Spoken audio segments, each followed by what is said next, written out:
semifinals.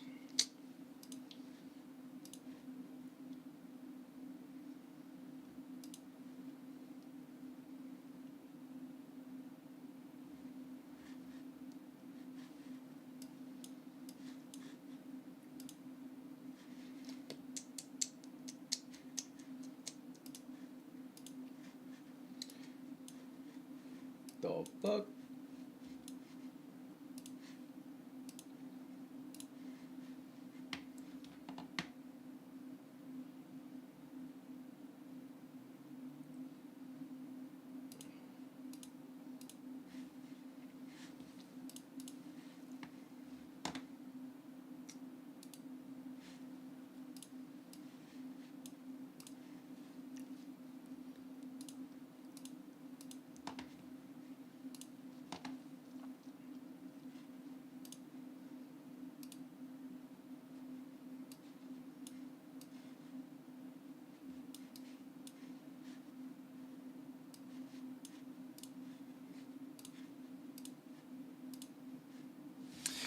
All right.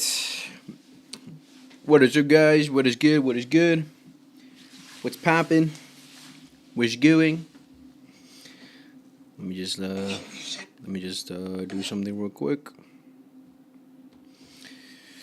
All right, guys. What is good? What is good? What is good?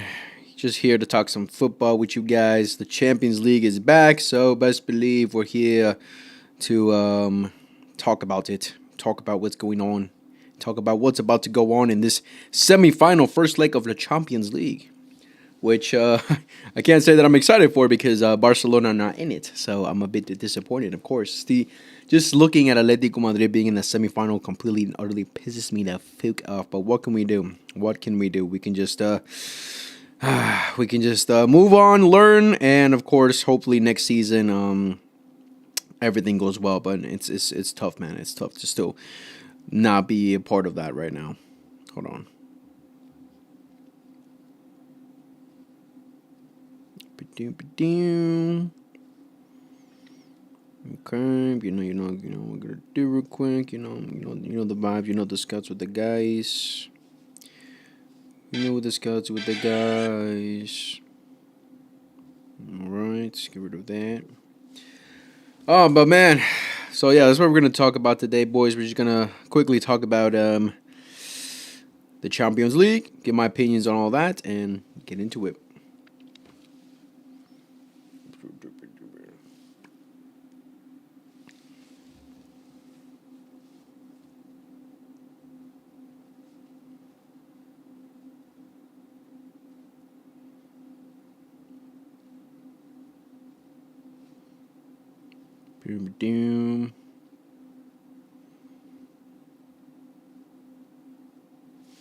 All right.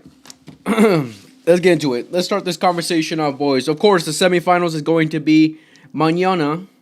Hold on, let me just make sure. Okay, that's all good. I don't get why. I was trying to go live on TikTok as well, bro, but I don't get why I don't even know if I'm getting banned or anything, but it always provokes my live for a second, then later it goes, or you can stream now.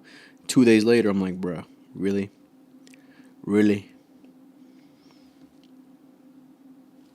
Okay, let me just put the.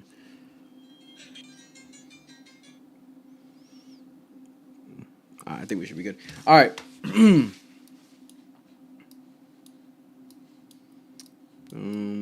What the fuck? Can you see this? All right. So, guys, let's just talk about this. So, like I mentioned yesterday, the semifinals of the Champions League. Not what I mentioned yesterday, what I mentioned today earlier when I posted a little short and a little TikTok. So, the Champions League semifinal is tomorrow. Paris Saint-Germain versus Bayern Munich. And it's going to be a good matchup, boys. We got some good matchups here. Again, I just hate the fact that Barcelona are not in it, man. This still hurts.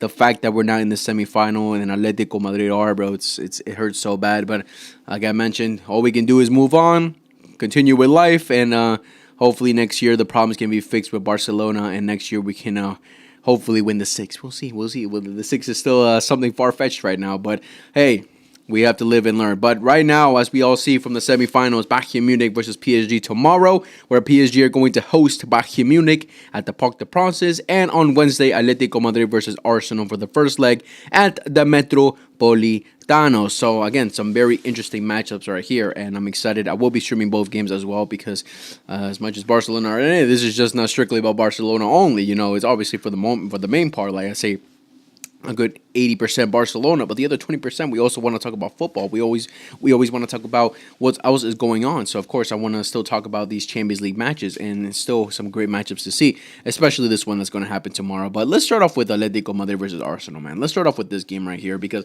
out of the two games that are going to happen this week, this is probably, you can say, the most underwhelming one, because obviously the one that everyone is excited for, everyone is going to be tuning in for 100% is PSG versus Bayern. If they had played both of these games in the exact same day, I can tell you, no one's watching Atletico versus Arsenal, bro. Everyone's going to be watching PSG versus Bayern. But, of course, thankfully, they're doing this in another day, so people will tune in for this match. But, listen, this match right here is definitely a tough matchup for both sides.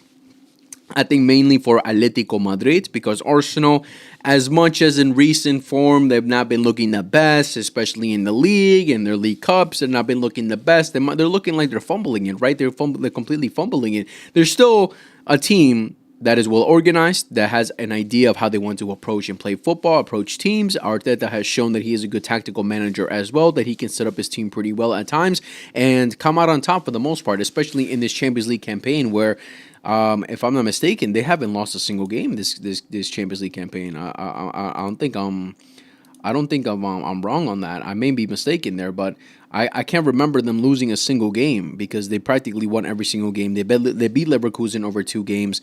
Over 2 games they beat them, and Leverkusen didn't. Yeah, because they went away. No, not Leverkusen. Yeah, Leverkusen. I'm drunk right now.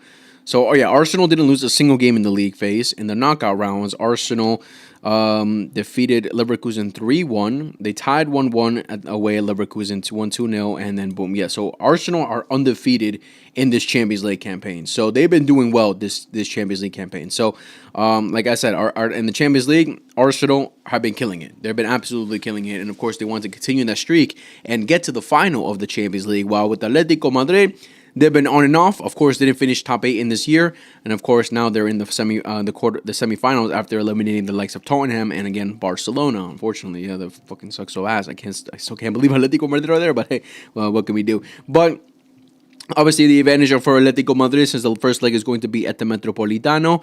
Now, for the most part, this could be definitely seen as a disadvantage, because the second leg you would always want to play at home, man. I remember last season with Barcelona having to play the second leg going away into Milan. It was so difficult, man, because obviously you're losing that home court advantage, you're losing that home advantage in front of your fans, so it's much more difficult. And we saw how difficult it was, and in the end we couldn't get over the line, right? So it's such a difficult task.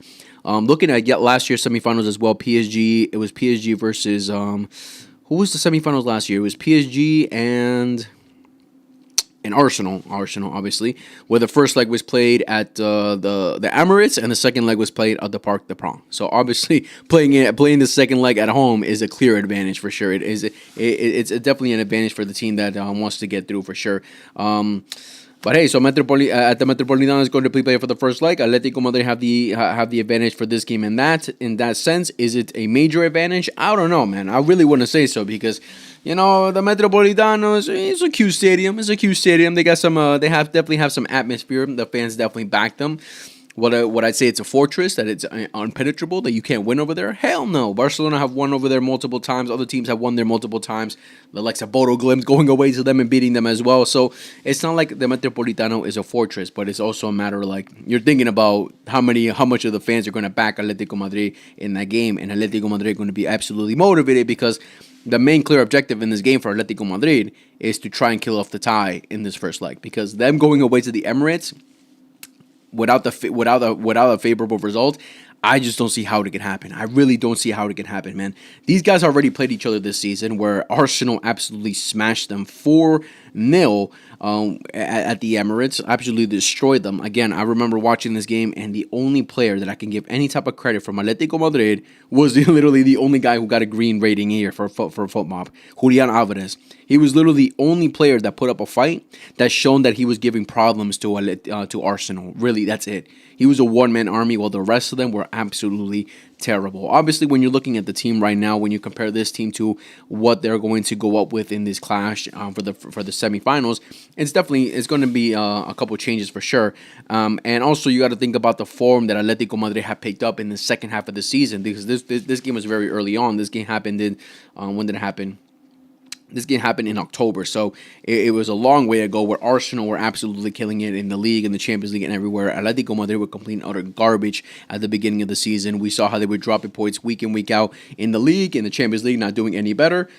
Atletico was a different team though at that time. Yeah, exactly. They were not that good in the beginning of the season. So as much as we can take this as a point to say that Arsenal, they've shown that they can beat Atletico Madrid, it's definitely a different Atletico Madrid side, especially when you consider some of the personnel now, because now they're gonna have the likes of Lookman on the left hand side. They're gonna have Ruggieri as a left back. Hanko's gonna play more as a center back now. I think it's been confirmed that Hanko will be back. He was seen in training for Atletico Madrid, so he's most likely going to start this game. He didn't start against Barcelona in the second leg of the quarterfinals for a reason, because he went out with an injury. I think he'll be back for this game.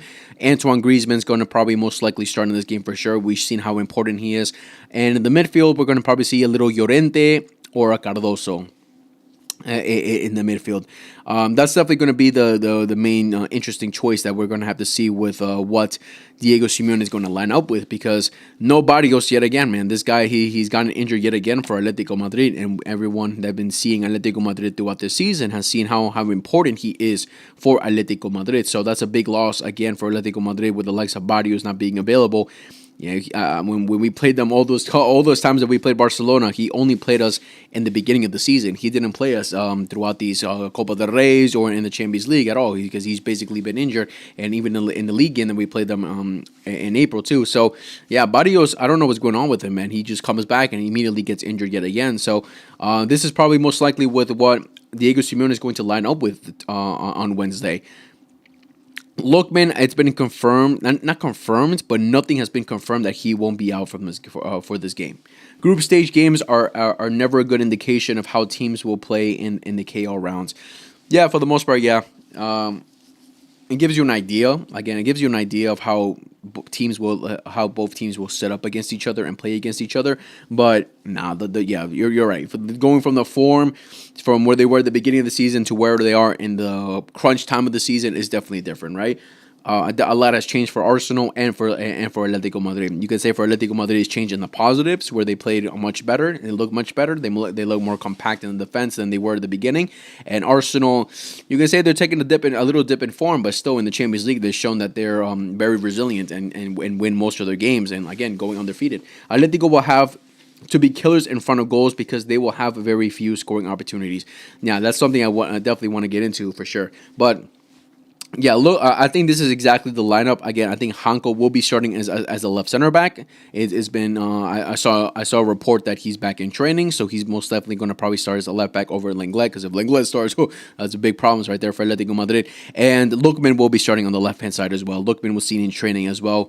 Nothing has been confirmed that he's going to be out with an injury. As much as Football earlier had Lookman in here, but now they don't. So he's going to be in the squad for sure, and I see him starting, and he should start, because Lookman has shown that he is a very impactful player ever since they signed him. And even in the Copa del Rey final, man, I was so shocked that they took him out, because he was playing so well. Like, he was the most dangerous player for Atletico Madrid going forward. And hopefully this time, Diego Simeone has learned from his mistakes and understands that Lookman is a player that has to last for the long run, last for the whole 90 minutes. Like, this is a problem that Diego Simeone has had with the likes of Julian Alvarez as well, where he would take out Julian early, and I'm like, well, what are you doing? Like, well, why would you take out Julian Alvarez early, considering how impactful he is, right? And that's something that Diego Simeone has definitely learned. You can definitely tell that it's something that he's definitely learned, because in the past, he would take out Julian Alvarez for like a Sorloth or someone, because he'd want to play that long ball kind of football, that crossing game kind of football, which again, that's something that he usually goes back to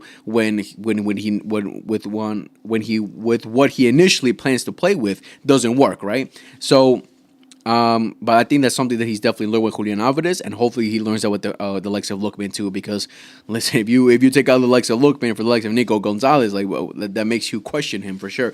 But Lookman, I think will be starting there, and for the most part, I think the rest of the team is spot on as to how Atletico Madrid are going to line up for this game. Lookman is one of the best winter transfers in recent years, along with Cavada to PSG. Yeah, he's been very impactful for Atletico Madrid. He's been great coming on for Atletico Madrid, man. Listen, they bought him and he's immediately got into the team. He brings that threat on the left hand side that they definitely been missing. Another key player up top that they definitely been missing because. Listen, as much as Atletico Madrid have a certain style of play of trying to play counter-attacking football, a little crossing game and everything, you still need these kind of impactful players that can do it on their own. And the likes of Julian Alvarez, the likes of Lookman are those players. So players you would definitely want. For Arsenal, I think for the most part, this team is spot on. I think Saka is still out with an injury. Havertz has been confirmed with an injury after the game. I think it was against, who did they play? Against Newcastle, if I'm not mistaken. And Timber, obviously, has been out for a while now. Miko Merino with an injury as well. I don't know if Saka's going to be in the bench. I haven't seen any news of that. But Saka, I'm pretty sure, won't be starting this game. So this is most likely going to be the team that Arteta starts with, and it's a pretty solid team. I would have a little bit of concern for Mosquera because Doku was absolutely cooking Mosquera when they played against each other, City and Arsenal, right? Hincapi, I don't know how to say it. I'm so bad with names, but he's pretty solid on the left hand side. I think he'll do pretty well against the likes of Simeone. I think Simeone is now going to have a very difficult game with the likes of what's his first name? I'll call him by his first name, man. I'm just terrible. Piero. Against Piero Hinakpi. I don't know how to say his name, but for the most part, a very solid team from Arsenal. Of course, missing some key players like the likes of Saka. I mean, that's pretty much. I mean, you could probably say and Timber, right? Saka and Timber really the only key missing players for Arsenal. You can really say Arsenal's frontline attacking options have been very underwhelming, except maybe Eze, who is consistently good. Yeah. Listen, when we look at both teams going forward, it's not like both teams have killers up top. Like when you look at the front line from PSG versus Bayern Munich, and then when you look at the front line for Arsenal versus Atletico Madrid, it's very underwhelming. It's a very different level because Madueke, man, I don't rate the guy. He can, he's a tricky guy at times, but his final product is not great. It's not good at all. Like he's very. I don't rate him high at all. Martinelli, I don't know, bro. This guy, one game may be good, one game may be shit. I don't know. Very inconsistent as well. We'll see what Martinelli turns up for this game. Victor Gyökeres has struggled this season for Arsenal. He's gotten some goals at times. He can show that he can definitely put in that work rate for sure. I think he's going to be a good addition for this game because he's going to bring that press. He's going to bring that fight. He's going to bring that physicality that's going to be needed with the defensive line that Atletico Madrid, I think, are going to show at some point in this game, right? But besides Eze, the rest of the attack, is pretty underwhelming. Like you said, it's definitely underwhelming. And the same thing goes for Atletico Madrid. Atletico Madrid, they play a style of football where they're heavily reliant on counterattacks. They're heavily reliant on 1-2 fast football. When we look back at the Copa del Rey final, which was obviously one of the biggest games for Atletico Madrid, no one, like Julian Alvarez struggled in that game. That second half he turned up, but he still struggled for the majority of that game. Lookman was the most impactful player. Griezmann, he had some good moments, but nothing clear cut where he could have scored or anything. Simeone had a terrible game. Like, it's a system where they have to rely on individual brilliance at times with the legs mostly, I would say, of Julian Alvarez and Lookman. So if they're not having a good game, if they're being locked up, I don't really see where any of the dangerous chances are going to come from. And that's going to be the main question mark, right? Who can open the scoreline first and defend the lead for the most part. That's how I see it. If Atletico Madrid score first, best believe for them, they're going to defend that lead. They're going to defend that lead with their lives. They're going to even if they're playing at home, they're going to defend that lead for their lives. And of course, just absorb as much pressure as possible in that second half, all the way into the 90 minutes. And with their main objective being now having to play counterattacking football. Because if Atletico Madrid score first against Arsenal, oh my days, bro. We're about to see haram ball, bro. Because one thing that we know about Atletico Madrid, and it's nothing new, that we've seen multiple times with Atletico Madrid under Diego Simeone, is that they're not proactive at all, man. They chase games, they don't lead games. They chase games. They start playing good football. They start attacking. They start putting pressure. They start doing everything when they're down a goal, when they're losing, when everything's against them, and that's very concerning. Because again, just referring it back to the against Real Sociedad, man, like. Listen, like Real Sociedad for the most part played the better game, and Atletico Madrid didn't turn up until they got scored on. When Real Sociedad scored very early, Atletico started attacking. They get the goal back, and then boom, revert back to defending. And then Real Sociedad started attacking, and then they got their penalty to go into the second half winning. I'm like, bro, I don't understand how like they don't take any type of initiative at all. So Atletico Madrid are definitely, if they get a goal first early against Arsenal, best believe they're going to play very defensive football, and Arsenal are just going to have to try and break that down. And we've seen this Arsenal side, they have difficulties breaking down these kind of sides that play very defensive football. Now, of course, a clear advantage that Arsenal definitely have are from the set pieces. So that's something that Atletico Madrid are going to have to be very careful about for sure.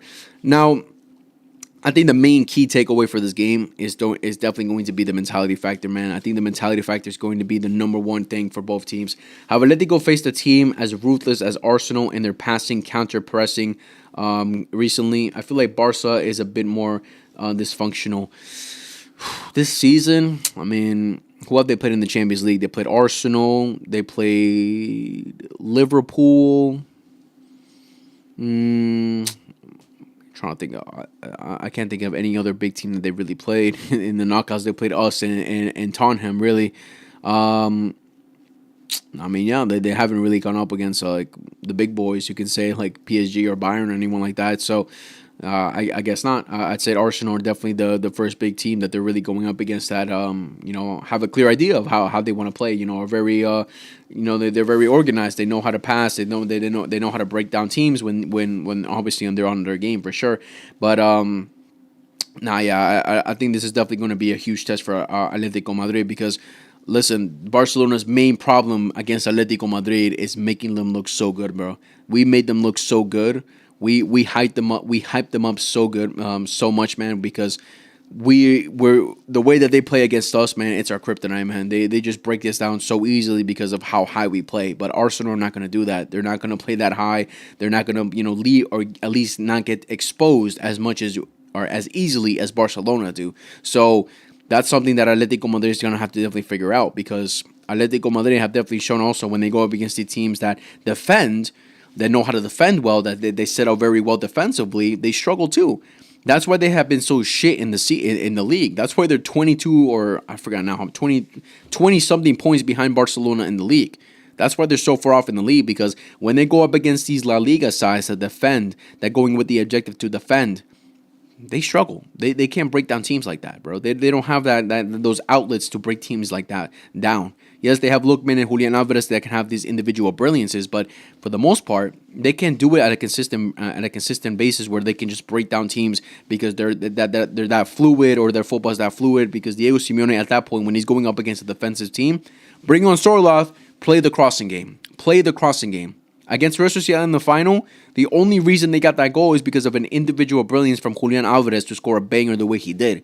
Besides that, they created absolutely no threat for the majority. They scored in the 82nd minute against Sociedad. From a brilliance from Julian Alvarez. But before that 82nd minute, they had absolutely no threat at all.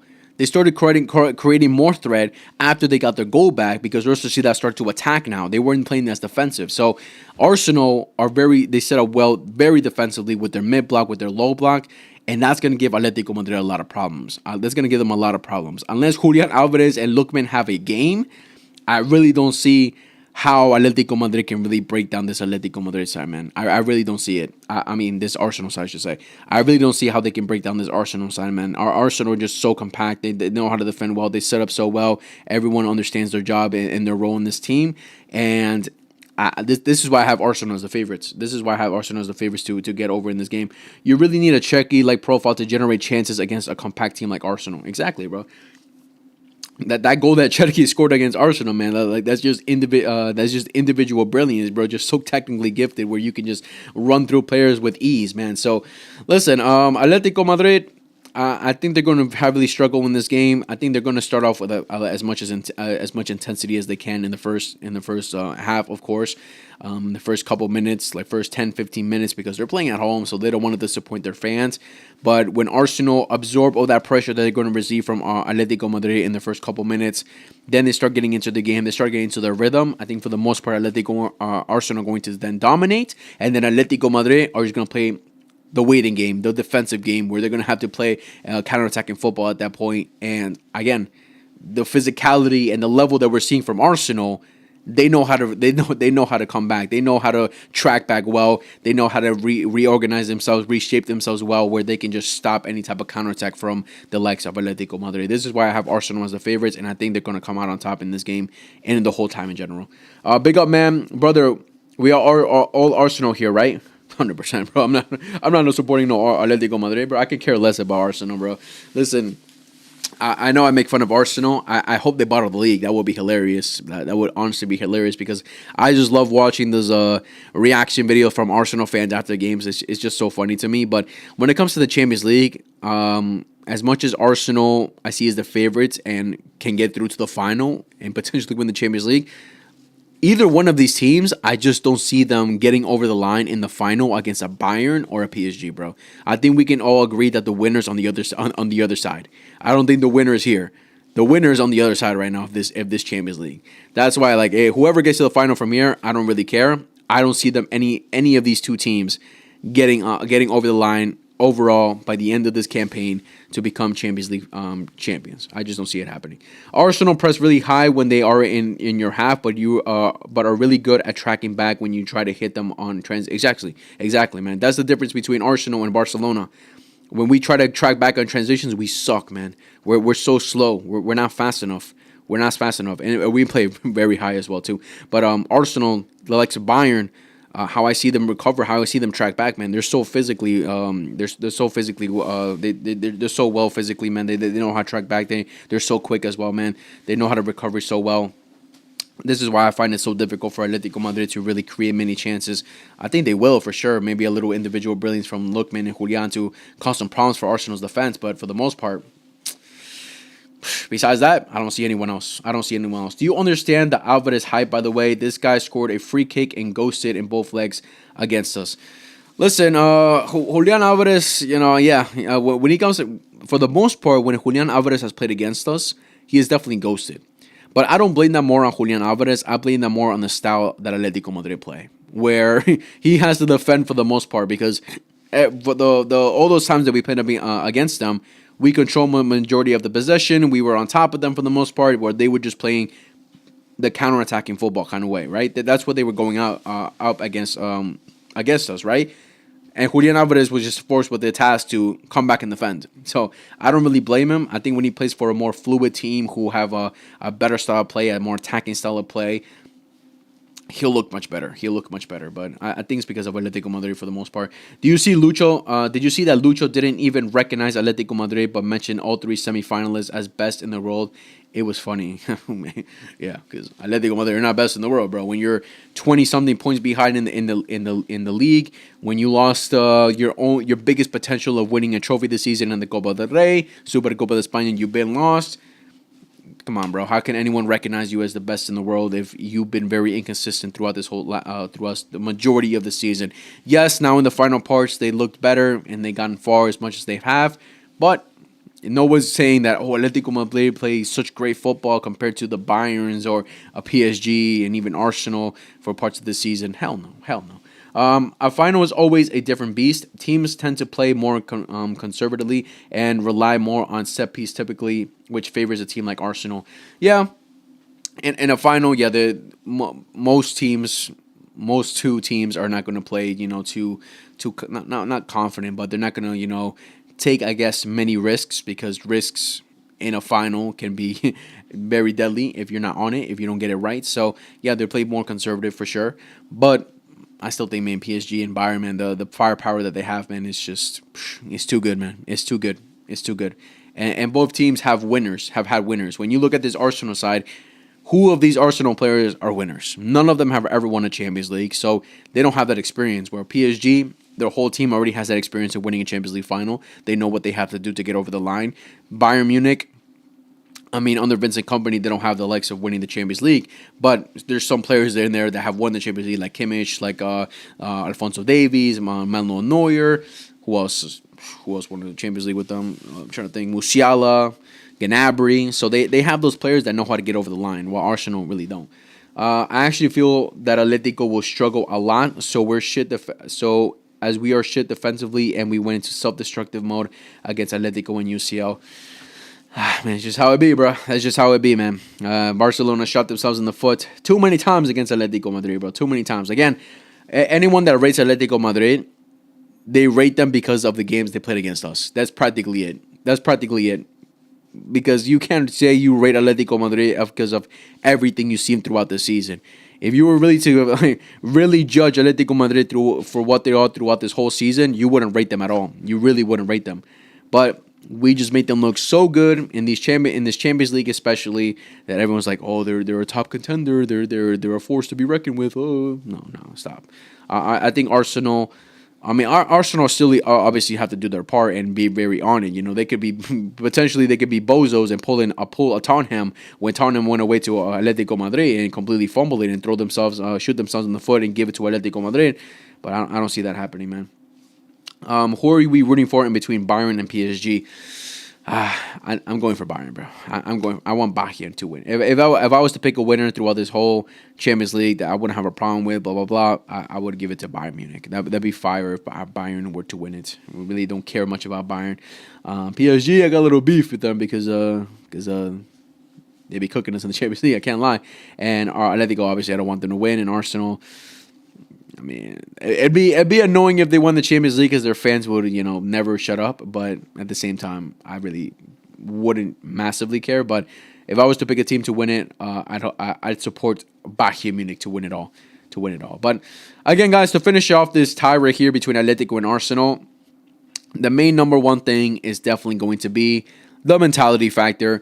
Who can get over the line mentality-wise, bro? Who can just flip the switch mentality-wise and be like, all right, this is our time. We're here. If we want to cement ourselves in the history books, this is where we had to step up, because we've seen both of these teams under both managers with Arteta and Diego Simeone that they fumble it, bro. They fumble it in the biggest part of the season, in the crunch time of the season when it all truly matters. They always fumble it. Arteta already has a terrible track record with Arsenal, fumbling league titles, fumbling, even their league cups, and fumbling in the Champions League as well, like last season when they fumbled it against PSG, even though PSG were, obviously the better team for sure. But he has a huge track record now. And Atletico Madrid, same thing goes with them. Diego Simeone has a huge track record, especially coming from losing the Copa del Rey final to Real Sociedad. Where Atletico Madrid were looking as the favorites. That was their huge opportunity to win a trophy, and they completely and utterly fumbled it. And it's not, and again, I'll repeat once again, it's not a matter because Real Sociedad got lucky, Atletico Madrid were just unlucky. No, Real Sociedad played a great game. They outplayed them in a majority part of that game, I would say as well, and they deservingly won. Now their only clear objective is the Champions League, and I really don't see that happening. I see Arsenal 2-0. Yeah, because if Arsenal somehow score first, oh my God. Atletico Madrid are going to be cooked. Arsenal can just have their way with them. I think they'll have their way with them if Arsenal score first, because then that would mean Atletico will have to attack more. They have to go out more. And Atletico Madrid, they're not terrible at tracking back. They're not terrible, at recovering too. They do it pretty well as well. But like how free flowing and how well Arsenal play, I think they can cause them a lot of problems. A lot of problems. Saka has to step up now. He's the best attacker, and this is time to prove himself on a global stage. I really don't know if Saka's even playing. I truly don't even know if he's playing, because Saka has not played for a while. I think Madueke will start. I'm not seeing him in the injury list right here, so he's probably going to be available on the bench. But I don't know I don't think he's going to start. Maybe the second leg he starts, but I don't think he's going to start this game for sure. But we'll see what Madueke does for sure. But when we look at the track record of Diego Simeone, he obviously has gone into Champions League finals. He's won trophies with Atletico Madrid, even though the finals that he's made and the trophies that he's won is a completely different Atletico Madrid to the one that he has now. Because when you look back at the finals that they made and the trophies that they have won, for the majority, Griezmann, Koke, Muso were in those finals and won those trophies once. Maybe I don't know if Llorente was there, but it's a completely different team, especially the defensive, tanks that our Atletico Madrid used to have. So it's a completely different team for sure. But at least Atletico Madrid with their Cholo have have that experience mentality wise, where El Cholo can motivate his team to get over the line to get to this final, right? Saka's fit. I think he played the last game. Oh, did he really? Let me see. I don't even know. Because I played against Newcastle, right? I heard that was a snooze fest, by the way. Did he come on? Okay, he came on. So I think he's ready to. He might be ready to go then. If he's fully ready to go, then boom. Unless they try to play it smart and not risk him yet, because I know that's probably the first. I think that's the first game that Saka's come back in after a while now, right? Because Saka didn't play against City. I know he didn't play against Sporting. So I mean, they'll probably be careful with him and then play Madueke, start him Madueke, and then bring Saka later on, and then have him fully ready for the second leg, which is obviously going to be very important. And obviously they have Premier League games as well that they have to focus on. I can't believe they paid $65 million for Madueke. Transfer fees in the Prem make no sense. Yes, it's ridiculous. It's genuinely ridiculous, man. And paying $65 million for mid.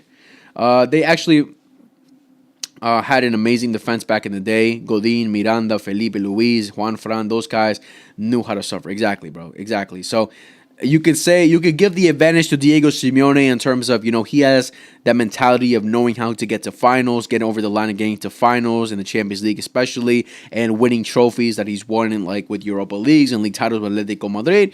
But that defense is clearly different to the defense that we're seeing now with the likes of Ruggeri, Lenormand, Mori. It is nowhere near solid enough like that solid defense where you just found it unpenetrable, right? This Atletico Madrid defense is definitely penetrable. So, again, we'll see the mentality factor for which team it will switch on and be like, all right, we're ready to make this final. We're ready to become champions, because we've seen multiple times that both teams can do it under these managers. So it's also going to be a test for the managers as well. I think for the most part, it's going to be for Mikel Arteta, because I think everyone has Arsenal has the favorites as the ones to definitely get through to this final. So I think the biggest challenge is going to be for Arteta. Everyone's eyes are going to be on Mikel Arteta, considering that they're fumbling the league now. They're even on points with the likes of Manchester City, which you never want to be in. Right now, it's basically a shoot off with Man City, which is going to be very difficult. And obviously getting knocked out of the FA Cup to Southampton, a second division team, losing the Carabao Cup final to Man City as well. So all eyes are going to be on Arsenal, man. Arsenal have the most pressure right now to try to make this final. Well, Atletico Madrid, they have some pressure, mostly from their fans, I would say, but not from the whole world, where all eyes are going to be on Diego Simeone and Atletico Madrid to make this final or else, right? But with Arsenal, they better make this final or else. Now they have Pobil and Lenormand. Lenormand, they neither good in any aspect of play. I forgot about Pobil as well. Pobil is going to be available. I mean, yeah, if Pobil is available, then it most likely be Lenormand and Hanko then. I mean, Pobil and Hanko then, not Lenormand. Pobil and Hanko. Unless Pobil plays it right now. No. It will be Pobil and Hanko then, if Pobil is available. But to finish it off, I'm saying Arsenal win this game. I just find it difficult to think that Atletico Madrid will score, man. I find it very difficult to think that they'll score. I really don't know. I really don't know where they can get a goal from. It's like maybe the easiest way I can imagine them scoring is from a counterattack. Yes, but man, how compact Arsenal are, man, how well they recover and set themselves up, man. I don't really see how they can just hit them easily on counterattacks like they hit Barcelona on counterattacks, bro. I really don't see it, but I'm gonna say, yeah, I'm gonna agree with I'm gonna agree with you, man. What was your name? Sela McCallie. I'm sorry, bro. I don't know your name. I'm gonna agree with you, bro. I'm gonna say probably a little 2-0 win from Arsenal. Is this dude Almada from Atletico any good? He has his moments. Like when he came on against Sociedad, he caused some problems for Sociedad. He was a dreadful player. He's still young. He's not I wouldn't say a starter potential, right? Because he's brought in to mostly play on the left hand side, and Lookman's now taking that position. But he does well. He at times he looks like he does well, but I wouldn't say out of this world or world class or incredible player or anything, but he is a good player that I think with more development and more playing time, more confidence, he'll be a pretty good player for sure. But yeah, man. But Lookman's on his position, and the other side is the coach's son, who I don't rate. But do you guys rate Giuliano Simeone? I feel like I don't know if I'm harsh on the guy, but I don't rate him at all. I don't rate him. Like I'll give him props that he's a hard worker. I'll give him props that he does the dirty work. He runs. He defends. He's that player that you would want. I'd say mostly to bring off the bench, to bring off the bench so you can put in that work rate and everything. But to play a player to start and cause so much impact and rely on things like that. Great on the ball, technically gifted, creative player. I don't see any of that against him. Again, against us, he looks incredible because we leave them completely wide open where he just runs past us and then one little over the top for him, and then boom, he just makes a crossing or takes an easy shot because he has nothing else with him. I like Simeone, incredible work rate, and does provide nice assists. But that's the thing, right? Yeah, work rate is cool and all, but in those moments where you need him to, cause some problems on his own, be that technical player, especially since he's playing out wide. I'm not too impressed by him. I'm not like, oh my god. Like when you look at the wingers in the world, like Olise, Lamine Yamal, some of the best wingers in the world, even just regular wingers in the world, like Doku is not one of the best midfielders in the world or wingers in the world, or you could say world class out of this world. But the impact that he causes. What he does. He takes on players with confidence and everything like that. But Giuliano Simeone, he just doesn't move me, man. He doesn't move me. Like when I see him run around and stuff, like, all right, that's cool. That's work rate that you want to put in the pressure and things like that. But for the most part, he's not winning any balls or anything. But I don't know. I'm not too moved by the Alexis Giuliano Simeone. He doesn't move me because when I think of a player like Federico Valverde, for example, Federico Valverde he's another player who has work rate. He runs. He presses. He's a demon. But he's also so good technically on the ball. He's a very intelligent player. He can cause problems on his own. He can take long shots. He's very confident in taking shots as well. Like it's a completely difference when you think about, yes, you can rate the work rate, but you also got to look at the footballer himself. And I don't know, with Simeone, I don't know. Do you think we should try for players like Almada or Baena since their market value has reduced a lot? Baena, I like Baena. I like Baena a lot. Will I see him work at Barcelona with the midfielders that we have? Probably not, unless we get rid of Alexa Casado. But I really don't see him coming to Barca really. Almada, I don't know, man. He's good, but I don't think that good. I think we're at the point with Barcelona where we need to sign players that can really give us something, really just boost the team to another level, and I don't see Almada doing that for us. Would you take him from Atletico al Barça? Giuliano Simeone?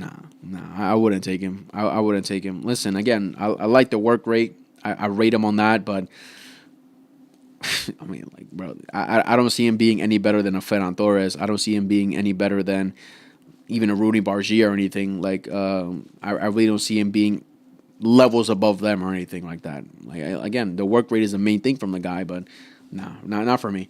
Giuliano has the classic Simeone gene of giving work rate. There is a reason Cholo has a crush over Rafinha and praises him as the best in the world. Exactly. Rafinha is another player like that, right? He puts in the work, he runs, he presses, but you also see that he's a very intelligent player. He's a great finisher. He can cause problems on his own. He can be that threatful player that when you need him to be clutch and have those moments, he can be that kind of player. But with Giuliano Simeone, at least I don't see that. I don't see that being the case.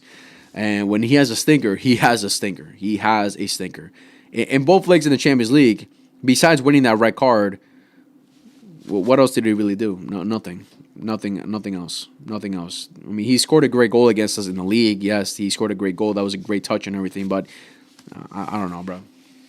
For me, Giuliano Simeone doesn't move me. He doesn't move me like that. But yeah, guys, to finish it off, Arsenal are going to win that match. I think Arsenal will be getting, if they get the dub at the Metropolitano, yeah, bye-bye, Atletico. Bye-bye. They're not going away to the Emirates to get a win. Oh, shit, man, you won 2-1? Did Bruno get an assist or score?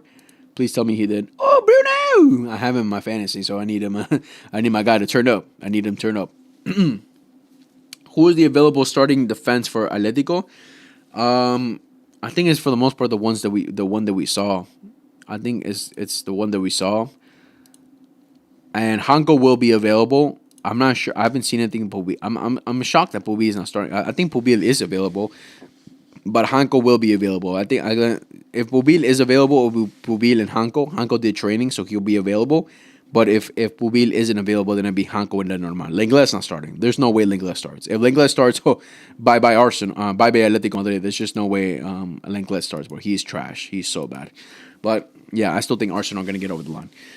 Now going off to the biggest matchup of them all, man. The game that everyone will be eager to watch, man. I am so excited for this game. This is going to be a Champions League classic right here, bro. Not in terms of like how many times they've gone up against each other. They've gone up against each other a couple of times in the Champions League as well, but just a classic of a Champions League match where you see such high intensity, incredible football, incredible individual play, man. A semifinal is worth watching for sure, man. And Bayern Munich and both teams are already shown in this Champions League campaign that they have some very entertaining football, very entertaining players, where in this match we can only expect the exact same thing. Paris Saint-Germain, the reigning champions of the Champions League, versus Bayern Munich, the Bundesliga winners. They already won the Bundesliga, so that's already another trophy in their case. But listen, guys, I'm very excited about this matchup, man. Diego Simeone, Luis Enrique versus Vincent Kompany. Again, they've gone up against each other already a couple of times. When we look back into the summer when they played against each other in the Club World Cup, where Paris Saint-Germain got over the line of getting to the final, defeating Bayern Munich 2-0 from a great goal from Doué and then a dagger from Dembele. But do not let the scoreline fool you guys. For those that watched that game, Bayern Munich played a great game. They played a great game. It was just unfortunate for them they couldn't just get that goal to get them the win, right? And they got their red card. PSG got those red cards at the end. Bayern trying to make that remontada, but it just didn't happen. But this game, I mean, just looking at the stats for sure, you can see how even it was, or you can also say at the same time how Bayern Munich were also the better team at definitely a lot of points throughout this game. So Bayern Munich, under the likes of Kompany, are not a team to just be pushed aside and be like, Vincent Kompany hasn't won a Champions League. He hasn't done it. We don't have to work. No. Vincent Kompany has shown that he is a very intelligent manager. I have certain hate towards all these oil clubs. Do you share the same sentiment? And PSG fans behave like our rivals. I don't know why. I hope Bayern win, but I need Luis Enrique. I feel like Luis Enrique demolishes Bayern. Ooh, demolishes. That's that's a big word. That's a big word. I mean, when it comes to these oil clubs, it's not like I don't hate them or anything like that. You lose a bit of respect for the point, like they're run by companies, obviously by institutions and states and everything. You lose the kind of respect because they're making so much money, they're bringing that much money to really help them out. Well, teams like Barcelona, who are member owned, it's a completely different dimension, you can call it, but. I mean, no, I really wouldn't put them down. You can make fun of them, but when they're down and say, look, you spent all this money, all this oil money, and you can't even win the Champions League, like with PSG for many, many years. But when they get over the line, spending the money they do, like, man, who wouldn't want that money, right? Who wouldn't want that money? But nah, the only beef I have with PSG is but the amount of times they've knocked us out in the Champions League, which I've hated them for, but. Yeah, that's why I would want Bayern to win, but I don't really care about their old money or anything like that. Bayern Munich players are so underrated, especially players like Kimmich and Pavlovic. Yeah, very underrated. Kimmich, I think Kimmich is fairly rated. I don't think anyone says he's shit. Kimmich has shown for many years how an incredible football. He's such an incredible footballer. Pavlovic, you can say, is underrated. I think he's coming onto the radar of people's eyes. He was incredible against Madrid in both legs. But Pavlovic, yeah, I rate him very high. He's a baller, man. He is a baller, but.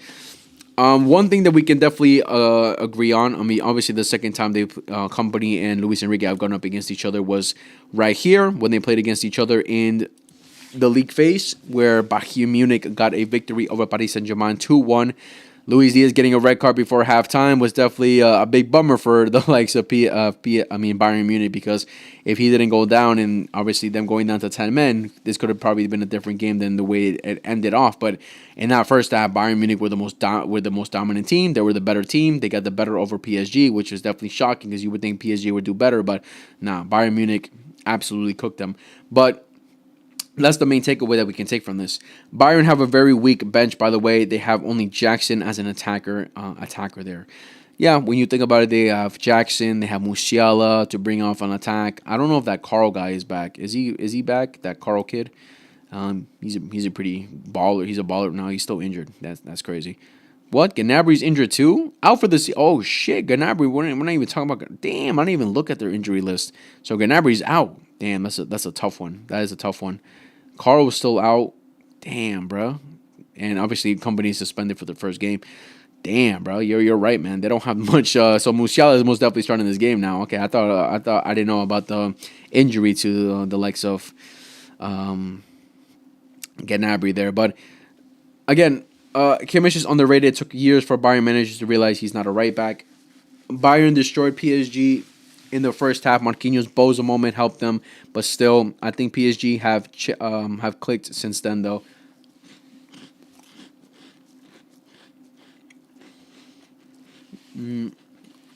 Carl's injured, Bishop's injured, Gnabry's injured. They start with Musiala and have no bench at all.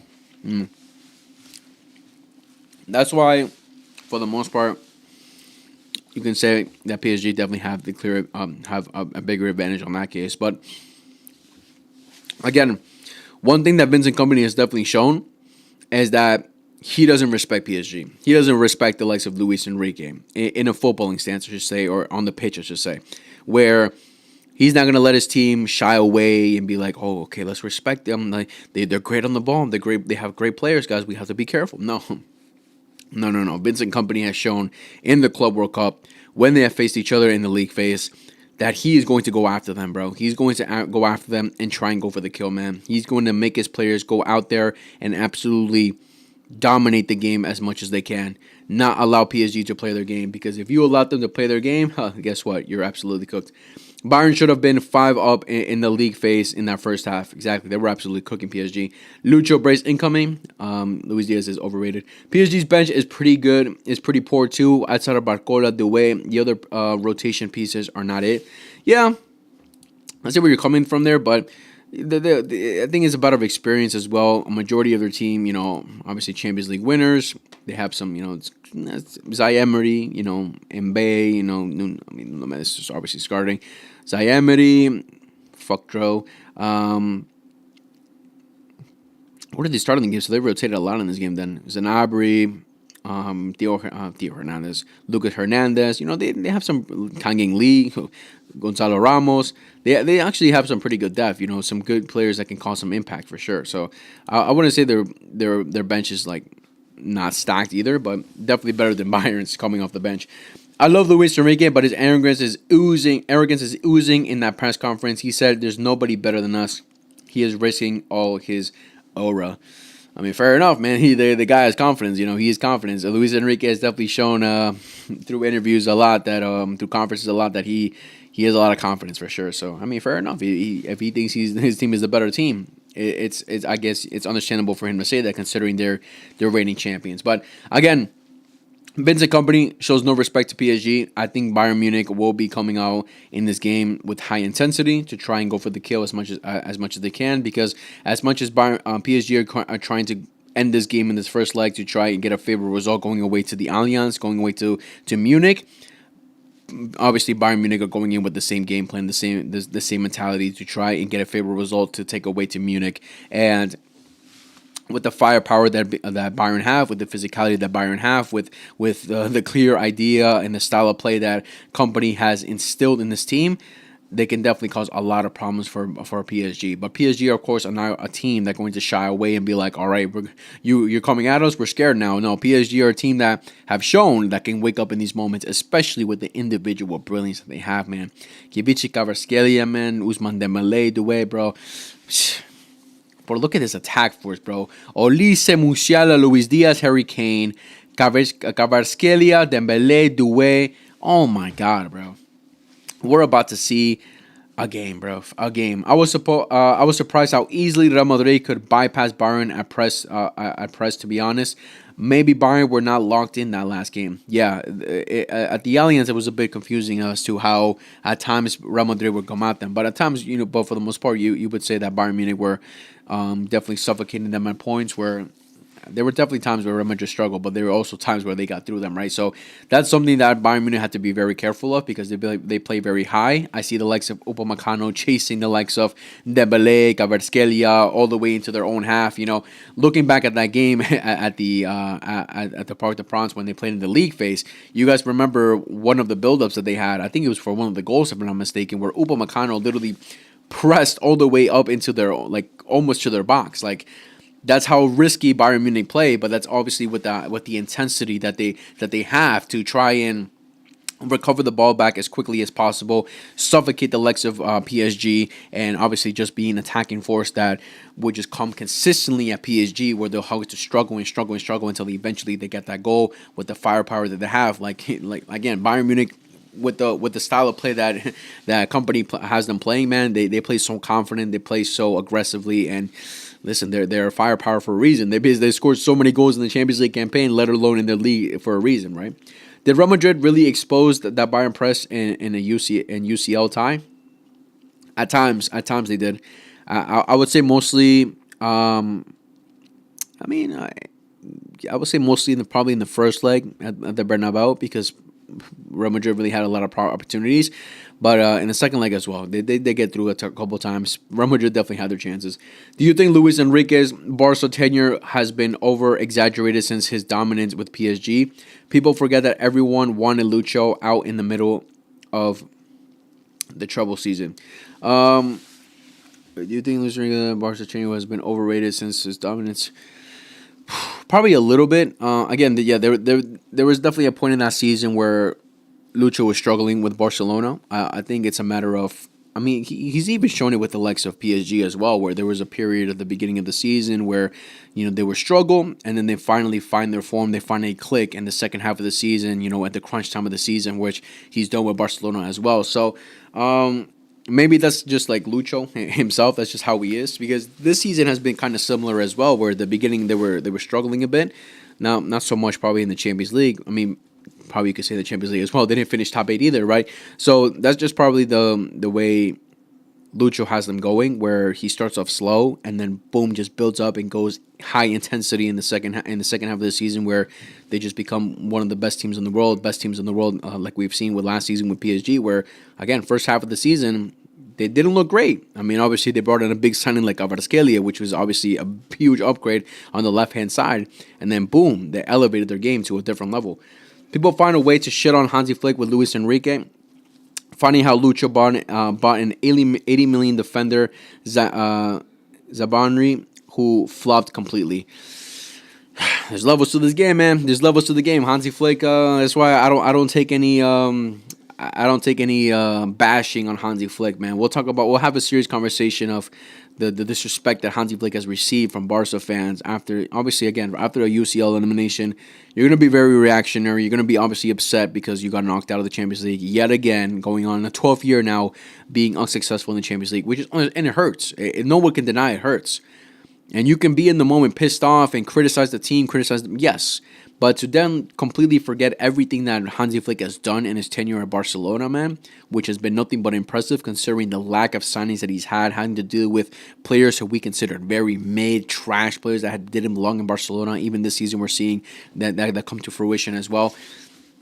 You can't heavily criticize the guy and say that he was never good or that he has to go, that he doesn't deserve to be coaching this team. No, bro. Hansi Flick has worked wonders with this team this season. We can maybe some people will call it a failure. I wouldn't call it a failure. Obviously, I would say underwhelming because you would want to get further in the Champions League like last season, and obviously in the Copa del Rey trying to retain your title, right? But we still won the league. We won the Supercopa de España, and we just have to move on and obviously bring in the backings that he clearly needs, right? Most of those Bournemouth players have flopped. Kerkez, Hausen, and Zabarnyi. Yeah, it's pretty crazy. And Bournemouth lost their key players, and they're still doing well in the league as well. So kudos to Areola for getting them for getting Bournemouth to do their thing, right? But Premier League tax, man. Premier League tax, man. They sell for high prices. But again, I think for the most part in this game, I don't know if you guys would agree with this, but I think it's going to come down to who has a stronger defense, who's going to be more solid defensively, because with the firepower that both teams have, listen, you can't expect even who's going to have a better goalkeeper, which one of the goalkeepers is going to step up massively. With the firepower that they have, you're going to expect a lot of chances to be had, a lot of like near goals as well, where we'll see both goalkeepers just make world class saves. Where I think it's going to come onto a point of who is going to have the stronger defense in the end. And currently, I would give it to PSG as having the stronger defense. Listen, like Bayern Munich, like Jonathan Tah, he does pretty well at times, but in one-on-one situations where he has to take the more responsibility, I don't trust him. Limer, he is a good player. He is a good player, but going up against the likes of Doué, man, he's gonna struggle. He's gonna definitely struggle. Stanisic, he did well against Vinny Jr., but Kabishi covered Scalia. It's a different kind of winger, bro. It's not a winger that just heavily relies on pace, bro. He's such a tricky winger, bro. So well on his feet, such a close dribbler as well, man. Stanisic is gonna have a difficult time. I think Olise and Luis Diaz are definitely gonna have to be players that are gonna have to track back and help out a lot, because leaving these players right here, like Kvaratskhelia, Doué, and one-on-one situations, it's not ideal at all. So I think, but defensively, looking at the individuals from Bayern, they're good players. I think Upamecano is the best out of the lot, but I don't see them being like out of this world where world-class defenders at all. The only one close to world-class you can say is Upamecano. Unless Alphonso Davies starts this game on the left-hand side and then Limer plays on the right, I think that would be a bit more a solid defense, but I think it will be Stanisic and Limer, who Vincent Kompany has trusted for the most part. Well, the likes of Nuno Mendes going up against Olise, Hakimi going against Luis. I think Luis Diaz did pretty well when they played against the, obviously scoring the goals as well. He did pretty well when they first played each other in the league phase, but I think Hakimi, Nuno Mendes, they know what point of the season they're in. They're in the crunch time point of the season. They're going to take it up another level. Having Fabian Ruiz back also fully fit, you could say, is going to definitely be another beneficial factor for PSG. I think Vitinha is available. I saw news that Vitinha is back in training, so I think Vitinha will be available for this game. I don't think Zaire is going to play.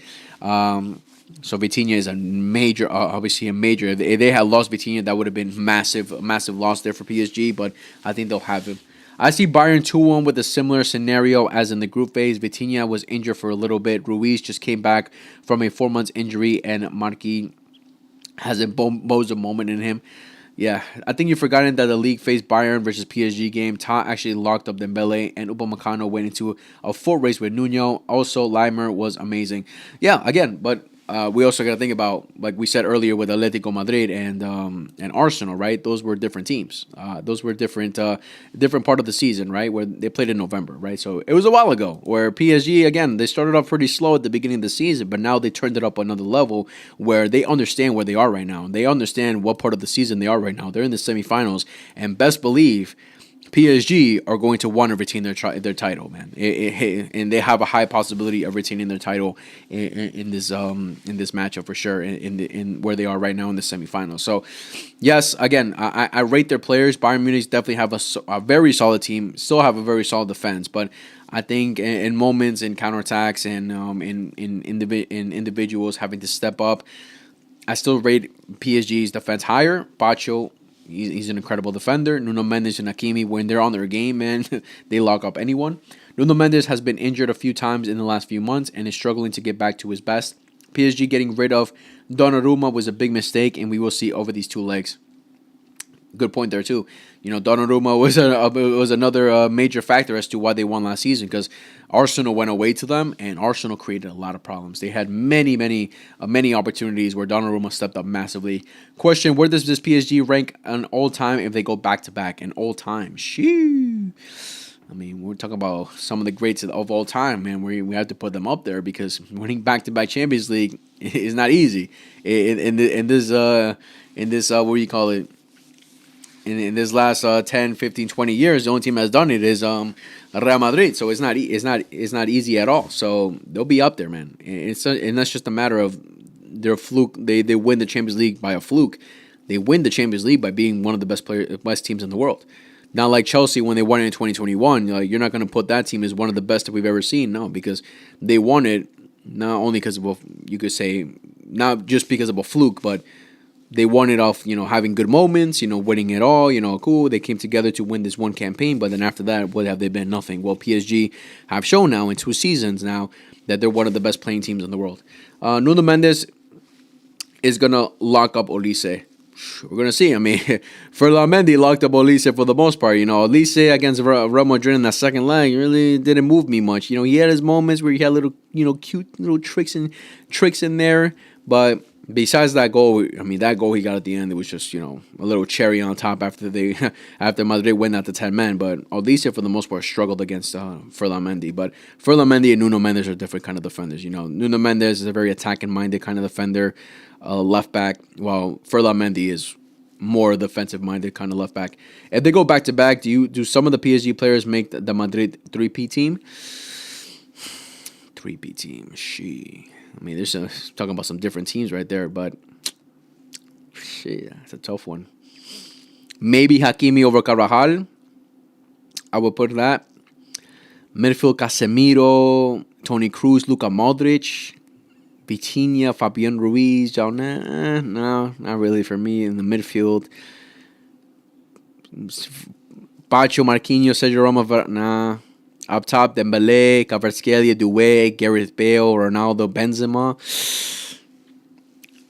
Man, it's tough. It's tough. Maybe you can have an argument for Benzema and Dembele, but Bale and Ronaldo, nah.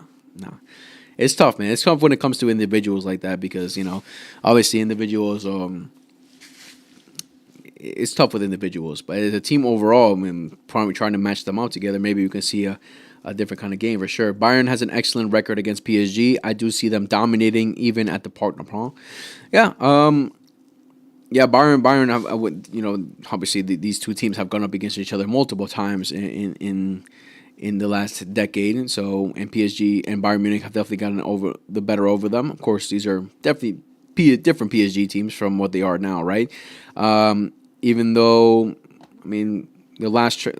these last two games right here are really when Vincent Kompany and Luis Enrique have played against each other, and Bayern Munich played excellent games against Bayern. So, Bayern Munich played excellent games against PSG. So, Bayern Munich are definitely going to make it very difficult for PSG. You could probably say, in terms of the mentality factor of who can get over the line, who has that experience getting over the line, PSG has that advantage over Bayern Munich because obviously this whole team right here has won the Champions League last season, and again they're winners, so they want to go back to back for sure.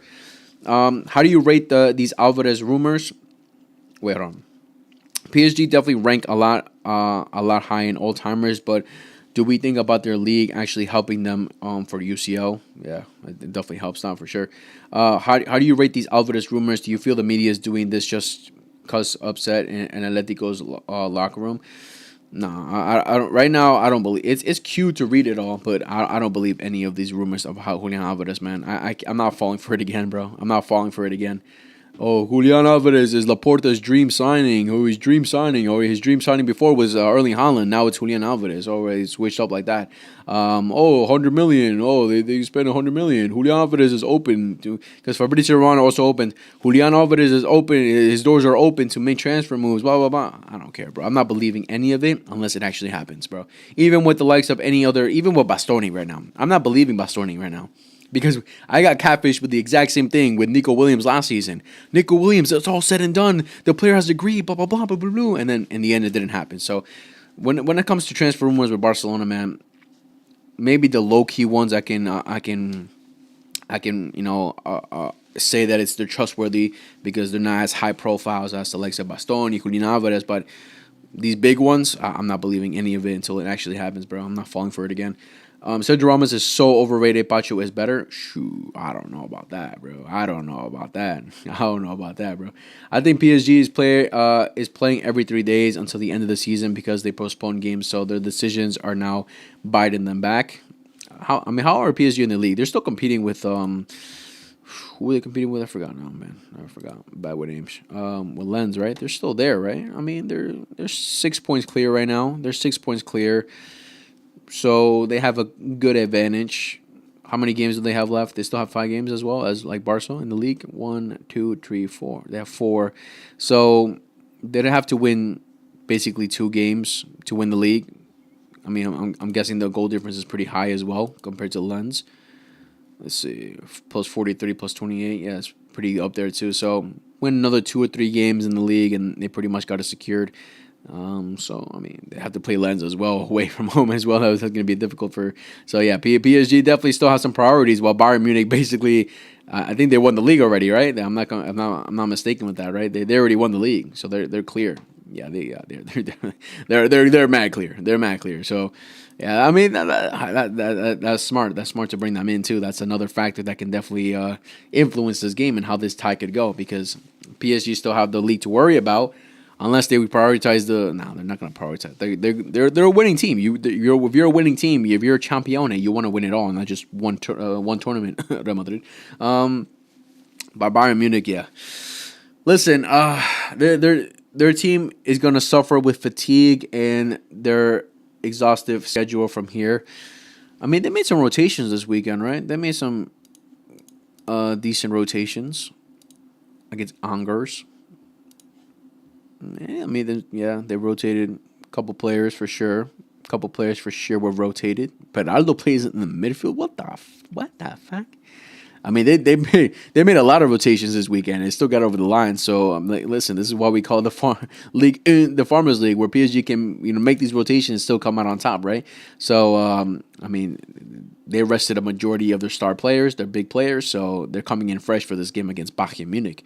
I'm guessing Bayern made some rotations this weekend as well. I'm assuming because they already got the league secured. 4-3. Damn, they actually made the comeback. Last time I checked this game, they were losing 3-0 at halftime. They actually made the comeback? That's insane. I mean, I'm guessing that they made rotations for sure, right? Yeah, they made some good rotations. They made a good amount of rotations as well. Then they brought in their firepower and they won. Damn, that's insane. That's insane. Bayern Munich actually won that game. I remember checking, like, damn, they're losing 3-0 at home. I mean, they already won the league, so who really cares? But damn, they made that comeback. Impressive. Impressive. But listen, boys, this is tough to predict. This is tough. I don't think it's going to be a thrashing. I think we can agree with that. I don't think it's going to be a thrashing where either side is going to completely obliterate each other and just be like, boom, a little 4-5-0 win, 5-1 win. No, I think it's going to be a close matchup. I think it's going to come down to the fine margins of who can just have that one individual just boom, bangs it in for their team. Maybe a goalkeeper error. I don't know. But I don't see it being like a matter of where one team is going to completely dominate, destroy the other, where it wasn't even a competition. I think it's going to be a very close matchup. Both teams having their opportunities, equal amount of opportunities for sure.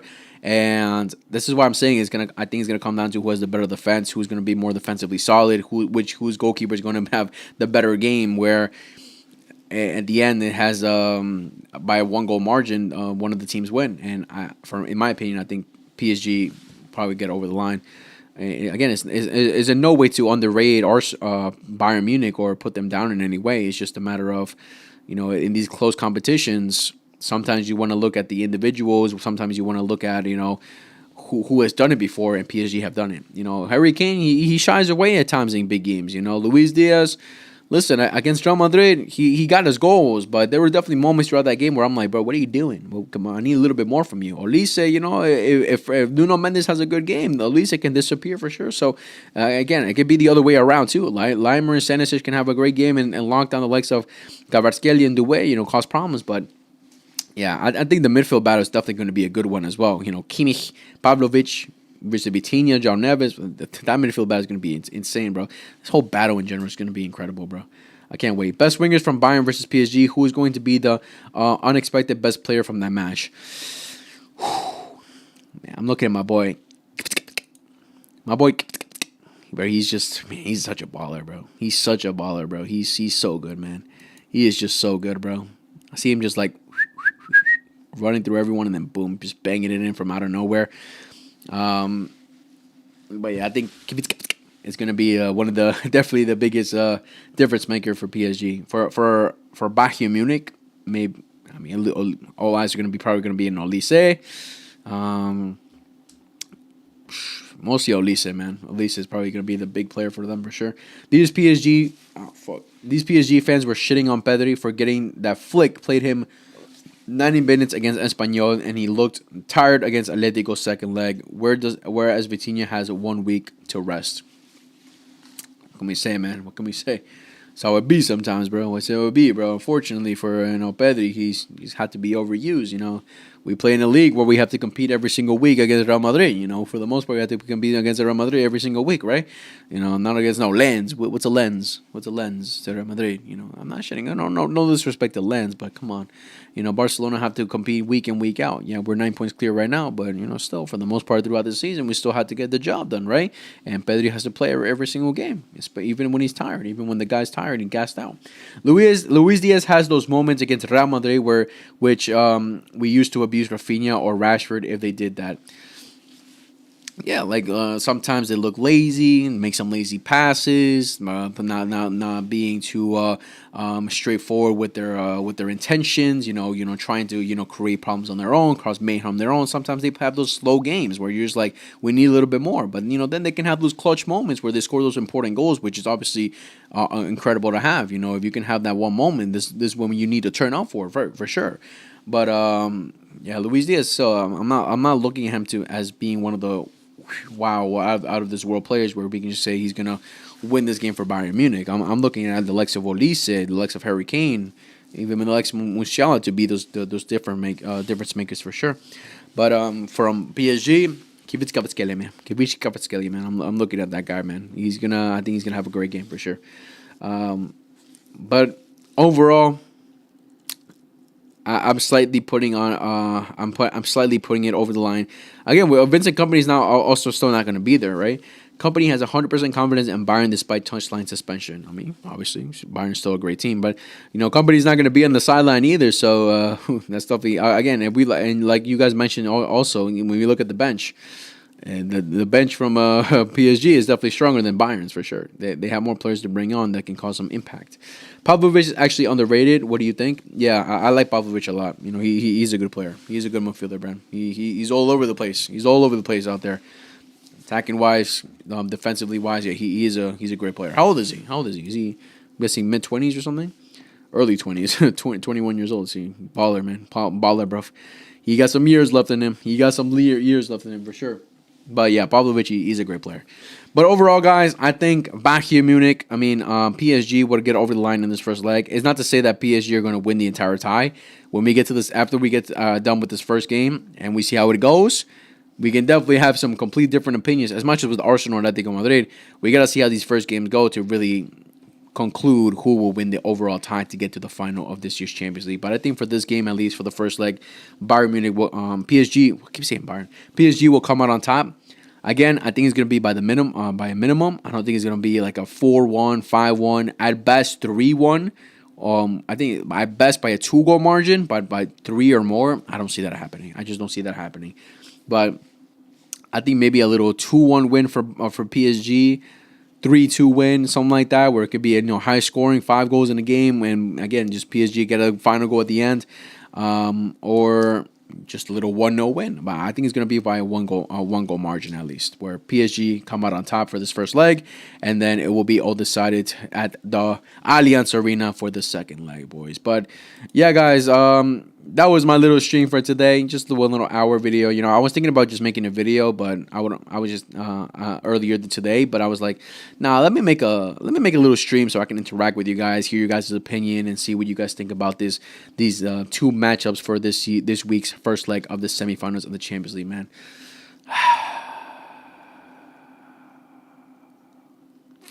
If Kompany gets a draw up against PSG, I think they win. As Carl and Bischoff comes back in the second leg, okay, yeah, I can see. Yeah, definitely. If they get a favorable result away at Paris, taking it home, I think they can definitely get the job done, bro. Definitely get the job done.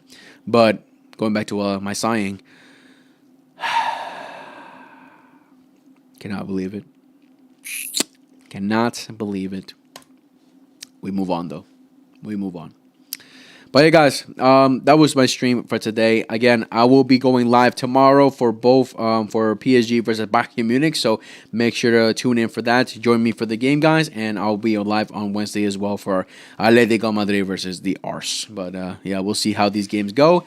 Champions League football is always going to be exciting, always be an exciting moment. Again, tomorrow, definitely the biggest one of them all, PSG versus Bayern. It's going to be an incredible game. So make sure to tune in for that for tomorrow, guys. Really appreciate you guys so much. Thank you all for joining me today. Have a great night. It's pretty late right now. Damn, it's already tomorrow. I mean, it's almost gonna be midnight, but yeah. I appreciate every single one of you guys